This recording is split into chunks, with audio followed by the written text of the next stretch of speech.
son frère. Lorsque tu as une parole de la part du Seigneur, lorsque Dieu libère une parole sur toi, lorsque Dieu te donne une parole par songe, par prophétie, par je ne sais pas moi comment, mais tu as une parole de l'Éternel, il y a des choses que tu vas faire, mais ne force pas arriver là où Dieu a dit qu'il veut t'amener. Parce que Dieu lui-même le fait de sa manière. Généralement, ce qui force, c'est sur ceux qui tombent dans les pièges de l'ennemi. Les choses de Dieu, on ne la force pas. On laisse Dieu. Dieu n'aime pas qu'on l'aide. On n'a pas besoin d'aider Dieu. Dieu est tout puissant. Il a tout.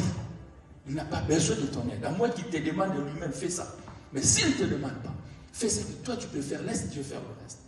Besoin. Vous savez, quand on cherche à forcer les choses, c'est là que naissent la haine, la méchanceté, la jalousie. C'est ce qui ouvre la porte à la sorcellerie, la magie, l'occultisme.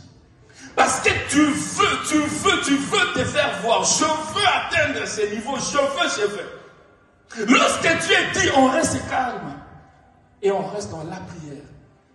Quand Dieu dit, la clé c'est quoi? C'est la vie de sanctification, de prière, de la crainte de Dieu. C'est pris. S'il faut étudier, tu étudies. S'il faut faire une formation, tu fais. Tu associes cela avec la... Ne force pas la grandeur. Ne force pas la réussite. Tu risques de tomber dans les pièges de l'ennemi. Dieu. Croire que Dieu est capable et accepter ça vraiment dans son cœur, que Dieu est réellement capable, sont deux choses différentes. Beaucoup de gens croient que Dieu est puissant, mais ils ont du mal à croire que Dieu est capable de réaliser de grandes choses dans leur vie. C'était le cas de Jacob. Alors, lorsque Dieu a remarqué ça, un travail commence. Dieu a dit non. J'ai un projet avec ce jeune homme, depuis le ventre de sa mère. J'avais dit que je ferais de lui une grande nation. Mais j'ai comme l'impression qu'il ne comprend pas certaines choses. Il cherche à frayer chemin. Déjà, il a créé le problème avec son frère.